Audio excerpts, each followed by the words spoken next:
Hello दोस्तों, नमस्कार। कैसे हैं आप सब?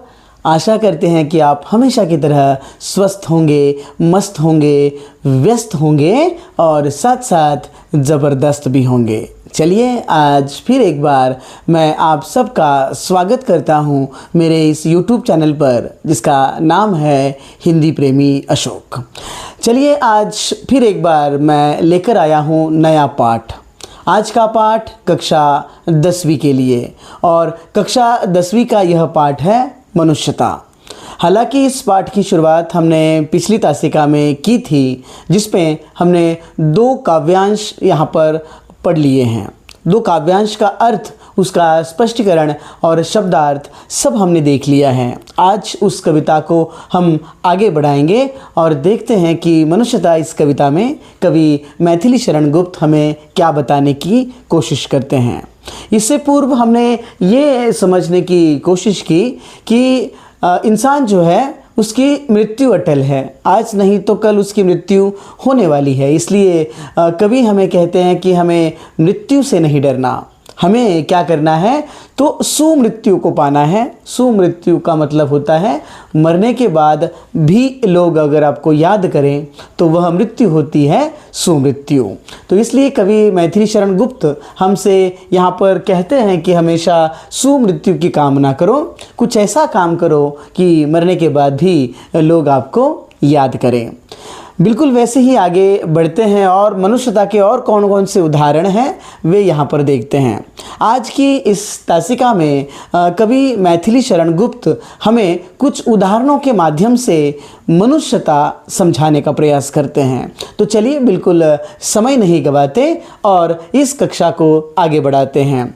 तो आज की इस कक्षा में यहाँ पर जो हम काव्यांश क्रमांक 3 जो देख रहे हैं, जिसमें हमें कुछ उदाहरण देखने को मिलते हैं। जिसमें पहला उदाहरण है रंती देव का, दूसरा उदाहरण है दधीची का, तीसरा उदाहरण है उशिनर देश का राजा शिवी और चौथा उदाहरण है वीरकर्ण का। इन्होंने मनुष्यता क्या है इसका उदाहरण पूरे दुनिया के सामने, विश्व के सामने प्रस्तुत किया और हमें कवि ने यह बताया कि मनुष्यता इसे कहते हैं। चलिए समझने की कोशिश करते हैं कि इन 4 उदाहरणों के माध्यम से कवि मैथिली शरण गुप्त हमें क्या समझाने का प्रयास करते हैं। चलिए क्या कहा देखिए। क्षुधार्थ रंति देव ने दिया करस्त थाल भी, तथा दधीची ने दिया परार्थ अस्ति जाल भी। चलिए समझते हैं क्या है यहाँ पर। तो सबसे पहले कुछ कठिन शब्द जो है उनके अर्थ को समझते हैं। क्षुधार्थ, क्षुधार्थ का मतलब होता है भूख से व्याकुल। किसकी बात हो रही है? तो रंती देव की बात हो रही है। ठीक है। करस्त यानी क्या? अपने हाथ का या हाथ की। ठीक है। और यहाँ पर दधीची एक महान तपस्वी ऋषि का नाम है, महर्षि दधीची, तो उनका उदाहरण दिया। और परार्थ यानी दूसरों के लिए, ठीक है ना, दूसरों लोक कल्याण के लिए आप कह सकते हैं। और अस्थि जाल यानी हड्डियों का ढांचा, हड्डियों का समूह, उसे कहते हैं अस्थि जाल। चलिए पहले 2 पंक्तियों का अर्थ समझते हैं। कवि यहाँ पर बताते हैं क्षुधार्त रंती देव यानी भूख से व्याकुल जो रंती देव थे, उन्होंने क्या किया तो उनके हाथ में एक आखिरी थाली बची थी। ठीक है। वे खुद भूख से बहुत व्याकुल थे और उनके हाथ में एक थाली थी जिसका वे क्या करने वाले थे, अभी यहाँ पर सेवन करने वाले थे, या वह उस थाली में जो अन्न है वह खाने वाले थे। लेकिन उसी समय पर क्या होता है कि वहाँ पर एक व्यक्ति वहाँ पर भिक्षा मांगने आता है। तब रंती देव क्या करते हैं, खुद भूख से व्याकुल होकर भी वे अपने हाथ की आखिरी थाली क्या करते हैं, उस व्यक्ति को दान कर देते हैं। अर्थात वे खुद भूख से व्याकुल है, लेकिन उन्होंने दूसरों की पीड़ा को समझा, दूसरों के दर्द को समझा, इसलिए उन्होंने अपने हाथ की आखिरी थाली दान कर दी। इसको कहते हैं मनुष्यता, अर्थात उसका उपयोग आपके लिए भी है, किंतु आप अपने वचनों के अनुसार, आप अपनी मनुष्यता के अनुसार आपने यह निश्चित किया कि मुझसे ज़्यादा आवश्यकता उस व्यक्ति को है, जिसके कारण वे अपने हाथ की आखिरी थाली उस व्यक्ति को दान करते हैं। तो यहाँ पर हमें एक मनुष्यता का उदाहरण देखने को मिलता है, इसलिए कवि ने यहाँ पर रंतिदेव का उदाहरण दिया। ये हो गया पहला उदाहरण। दूसरे उदाहरण में कवि हमें महर्षि दधीची के बारे में बताते हैं। तो महर्षि दधीची कौन थे? तो महर्षि दधीची एक महान तपस्वी थे। जब एक बार देव और राक्षस इनके बीच में युद्ध हो रहा था, उस समय हमारे देव यानी भगवान इंद्र की सेना जो है वह हारने वाली थी या हार के कगार पर थी। तो उस समय भगवान इंद्र को बताया जाता है कि अगर किसी तपस्वी के हड्डियों से बना हुआ अस्त्र अगर उसका वो प्रयोग करते हैं तो उस असुर को मारा जा सकता है। इसलिए वे क्या करते हैं, जाते हैं और महान तपस्वी जो हमारे दधीची ऋषि हैं उनसे ये बात कहते हैं। तो लोक कल्याण के लिए, है ना, सबकी सुरक्षा के लिए महर्षि दधीची अपना अस्थि जाल यानी अपने हड्डियों का ढांचा वे क्या करते हैं, इंद्र को देते हैं। और इंद्र के हाथ में जो वज्र है ना, वह वज्र उन हड्डियों के ढांचे से बना हुआ है। अर्थात ये कवि बताना चाहते हैं कि महर्षि दधीची ने अपने प्राण की चिंता नहीं की, अपने शरीर की चिंता नहीं की, लोक कल्याण के लिए, दूसरों के लिए उन्होंने अपना अस्थि जाल दान कर दिया। तो ये भी एक उदाहरण है मनुष्यता का। समझ रहे हैं ना? तो महर्षि दधीची एक हमारे समक्ष उदाहरण के रूप में प्रस्तुत किए गए हैं। इसे कहते हैं मनुष्यता। चलिए आगे बढ़ते हैं और देखते हैं उशिनर क्षितिश ने स्वमांस दान भी किया। अब उशिनर देश का राजा, क्षितिश मतलब राजा, कहाँ का राजा? उशिनर देश का राजा शिवी। इसने क्या किया था? देखो, अपना स्वमांस दान किया था, अपने शरीर का मांस दान किया था। किसे दान किया था? जब एक शिकारी कबूतर को पकड़ने आता है, कबूतर की शिकार करने आता है, तब राजा शिवी वह देख लेता है और उस शिकारी को वह क्या करता है, कहता है कि आप इस कबूतर को क्यों मारना चाहते हैं? तो जितना वज़न उस कबूतर का है उतना वे अपने शरीर का मांस क्या करते हैं, उस शिकारी को, उस व्यक्ति को वे दान करते हैं। मतलब ये यहाँ पर हमें उनका जो पशु प्रेम है, प्राणी प्रेम है, ये राजा शिवी का यहाँ पर दिखाई देता है। और उस कबूतर की जान बचाने के लिए किस तरीके से वह अपनी शरीर का स्वमांस दान करते हैं, जिसके कारण मैथिली शरण गुप्त हमें यह मनुष्यता के उदाहरण में ये उदाहरण देने का प्रयास करते हैं। इसलिए उशिनर देश का राजा शिवी के अंदर मनुष्यता विद्यमान है, ऐसा हम यहाँ पर कह सकते हैं। चलिए चौथा उदाहरण देखेंगे। सहर्ष वीर कर्ण ने शरीर चर्म भी दिया, है ना। सहर्ष यानी बड़ी प्रसन्नता के साथ, बड़ी खुशी के साथ उन्होंने क्या किया था? वीर कर्ण ने, जब महाभारत का युद्ध का प्रसंग हो रहा था कुरुक्षेत्र में, तब वीर कर्ण क्या करते हैं? बड़ी खुशी से, है ना, अपनों की रक्षा के लिए, है ना, सबके हित के लिए वे अपना शरीर चर्म क्या होता है? रक्षा कवच, जो वीर कर्ण के पास था, जिससे वीर कर्ण जो थे वे बड़े योद्धा माने गए और वे रक्षा कवच की वजह से अपनी क्या कर सकते थे? रक्षा करते थे।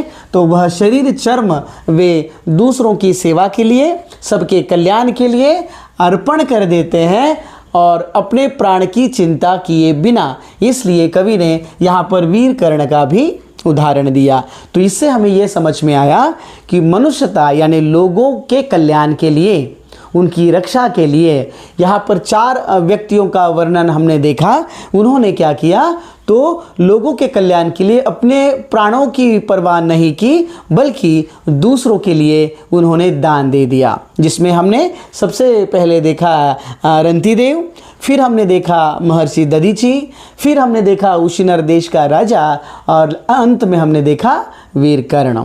तो इस प्रकार से ये 4 उदाहरण आपको याद रखने हैं, जो कि मनुष्यता को समझाने के लिए मैथिली शरण गुप्त ने हमें यहाँ पर दिए हैं। चलिए आगे बढ़ते हैं। और कवि कहते हैं कि ये इतने महान लोग थे जिन्होंने मनुष्यता सिखाई, और इसलिए अगली पंक्ति में वे कहते हैं कि अनित्य देह के लिए अनादि जीव क्यों डरे, है ना। अनित्य देह है, देह कैसा है, अनित्य। अनित्य यानी नश्वर, नश्वर यानी क्या, मिट्टी में मिलने वाला। आज नहीं तो कल ये जो शरीर है ना, ये मिट्टी में मिलने वाला है। तो इसलिए इस नश्वर शरीर के लिए हमारा अनादि जीव, जीव जो कि अमर है ना, जो कभी खत्म नहीं होता, ये जो जीव है, ये जीव क्यों डरता है, क्यों चिंता करता है। आज नहीं तो कल इस जीव को, यानी इस शरीर को मिट्टी में मिलना है, तो हम क्यों और किस बात से डरते हैं। इसलिए कभी हमारे अंदर मनुष्यता होनी चाहिए, इस बात पर जोर देने का प्रयास करते हैं। और बाकी जो हमने यहाँ पर उदाहरण देखे, जो हमारे वेदों में, ग्रंथों में बताए गए हैं, तो ऐसा व्यवहार हमारा भी होना चाहिए। इस तरीके की बात मैथिली शरण गुप्त हमें यहाँ पर समझाते हैं। और इस नश्वर शरीर के लिए हमें चिंता नहीं करनी है, आज नहीं तो कल ये भी मिट्टी में मिलने वाला है, ये बात भी वे यहाँ पर बताते हैं। और वही मनुष्य है कि जो मनुष्य के लिए मरे, अर्थात ये कवि अंत में कहना चाहते हैं कि वही सच्चा मनुष्य होता है जो दूसरों पर परोपकार करे, है ना, दूसरों की सेवा करे, दूसरों पर उपकार करे, वही सच्चे अर्थों में मनुष्य होता है। ये बात उन्होंने इस काव्यांश में बताने का प्रयास किया। ठीक है, तो ये हो गया काव्यांश नंबर 3। आशा है कि काव्यांश नंबर 3 आपको अच्छे से समझ में आ गया होगा। अगर कोई दिक्कत, कोई परेशानी है तो निश्चित रूप से आप हमसे बात कर सकते हैं मेरे इस चैनल पर कमेंट बॉक्स के ज़रिए। ठीक है, बिल्कुल समय नहीं गवाते। हम कभी भी अपने चैनल पर पढ़ाई के अलावा कोई बात नहीं करते, हम केवल और केवल पढ़ाई करते हैं। और हमारा मेन उद्देश्य जो है ना, मुख्य उद्देश्य वह ये है आपको समझाना, आपको पूरा ज्ञान देना, और वो भी सरल और सहज भाषा में। चलिए समय नहीं गवाते और काव्यांश नंबर 4 यहाँ पर हम लोग देखते हैं। ये काव्यांश नंबर 3 हमने पूरा किया, काव्यांश नंबर 4 की तरफ चलते हैं। अब यहाँ पर कवि हमें भगवान गौतम बुद्ध जी का उदाहरण देते हैं। गौतम बुद्ध जी को जानते हैं, जिन्होंने क्या किया था, शांति का संदेश दिया, जिन्होंने हमें यहाँ पर बुद्ध धर्म का प्रचार किया, या फिर आप यूँ कह सकते, प्रचार नहीं कह सकते क्योंकि वे खुद गौतम बुद्ध थे, और उनके विचारों को लोग क्या करने लगे, तो स्वीकार करने लगे, और उनके जीवन में उन्होंने बुद्ध को अपनाया। देखते हैं क्या था। सहानुभूति चाहिए, महाविभूति है यही, है ना। सहानुभूति, सहानुभूति का अर्थ क्या है, तो दया या फिर करुणा का भाव, है ना। हमारे अंदर क्या चाहिए, तो दया या फिर करुणा, ठीक है ना। तो हमारे अंदर ये सहानुभूति चाहिए।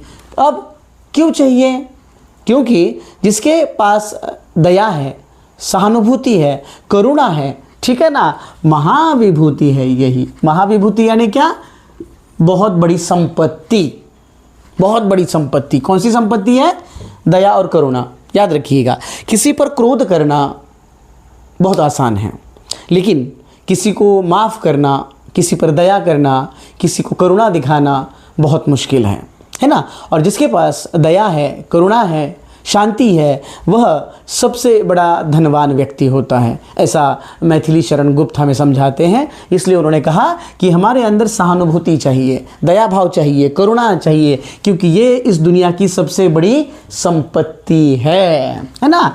वशीकृता सदैव है बनी हुई स्वयं मही, है ना। ये जो धरती है ना, ये धरती, इस धरती पर भी क्या किया जाता है, देखो, उन्हीं लोगों को अपनी ओर आकर्षित करती है। किसको, जिसके अंदर ये सहानुभूति है, ये दया भाव है, ये करुणा का भाव है। ठीक है, इसलिए आगे चलकर उन्होंने कहा विरुद्ध भाव बुद्ध का दया प्रवाह में भाव। ठीक है, क्योंकि बुद्ध ने जो विचारधारा दी थी वह लोगों के विचारों के विरुद्ध थी, इसलिए उनको विरुद्ध भाव बोला गया है।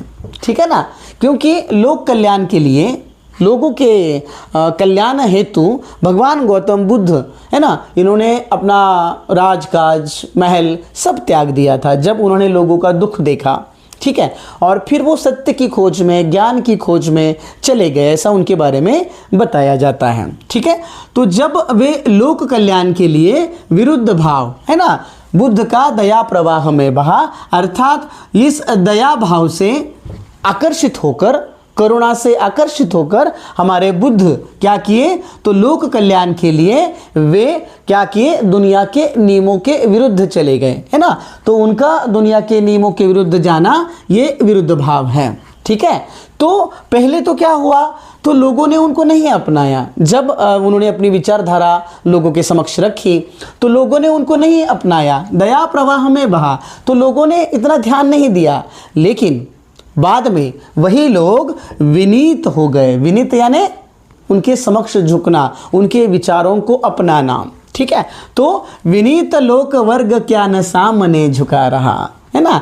मतलब जो लोग बुद्ध के विचारधारा के विरुद्ध गए, वही लोग बाद में जब उनको सच्चाई समझ में आ गई तब वही लोग उनके समक्ष क्या हो गए, विनीत हो गए। मतलब मस्तक झुकाकर वहाँ पर खड़े रहे, यानी उनकी विचारधारा को स्वीकार किया। मतलब ये कि अगर कोई भी परिवर्तन लाने की कोशिश करता है तो सबसे पहले उसे बहुत सारा विरोध होता है ना, उस भावना का उन्हें स्वीकार करना पड़ता है। तो बिल्कुल बुद्ध के साथ वैसा हुआ। क्यों बुद्ध का विरोध हुआ, क्योंकि उन्होंने विरुद्ध भाव दिया था। ठीक है ना, तो बुद्ध से लोगों का दुख देखा नहीं गया था, इसलिए उन्होंने क्या किया, वो नियमों के विरुद्ध चले गए। कौन से नियम, जो हमारे धर्म, हमारी परंपरा में थे, उसके विरुद्ध चले गए। तो पहले तो लोगों ने क्या किया, उनको नहीं अपनाया, है ना। ये भगवान बुद्ध का उदाहरण दिया है कि दया और करुणा कितनी ज़्यादा महत्वपूर्ण होती है। ठीक है, इसलिए वही लोग जो बुद्ध का विरोध करते थे, वही लोग बाद में उनके सामने झुके, ये यहाँ पर बताया गया। इसलिए कवि कहते हैं हाँ वही उदार हैं। उदार यानी महान, है ना। महान कौन होता है, परोपकार जो करे, जो परोपकार करे, जो दूसरों पर उपकार करे, जो दूसरों के लिए अपना जीवन अर्पण करे, है ना। तो वही क्या है, मनुष्य है कि जो मनुष्य के लिए मरे। अर्थात उसी को हम सच्चा मनुष्य कह सकते हैं, जो दूसरों की पीड़ा को, दूसरों की वेदना को समझे, ना केवल समझे, उसे सुलझाने का प्रयास करें।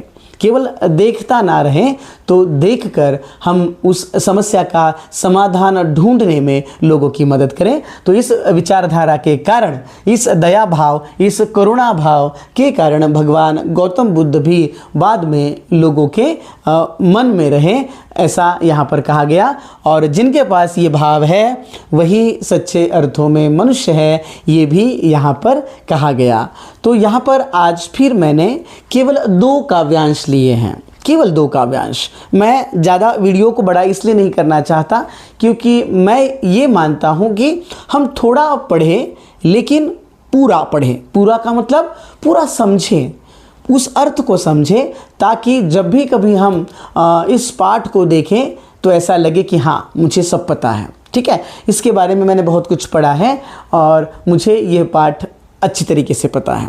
तो ये भावना, ये विश्वास जब आपके मन के अंदर होगा तो निश्चित रूप से आप क्या करोगे, तो अच्छे अंक परीक्षा में लाओगे। तो बाकी बचे जितने शेष बचे काव्यांश हैं, उसके साथ हम फिर एक बार आपके समक्ष उपस्थित होने वाले हैं, निश्चित रूप से बहुत जल्द, यानी कल ही, क्योंकि हम रोज़ आपके लिए वीडियो बनाते हैं। बस आपका प्रेम यूं ही बना रहे, आप हमेशा हंसते रहे, मुस्कुराते रहे और मेरा वीडियो देखते भी रहे। और अच्छा लगे तो लाइक करें, चैनल को भी सब्सक्राइब करें और बाकी लोगों से भी निवेदन करें और शेयर करें। ठीक है, तो आज मैं यहीं पर रुकता हूँ, इस वादे के साथ कि हम फिर मिलेंगे अगली क्लास में। लेकिन तब तक के लिए नमस्कार।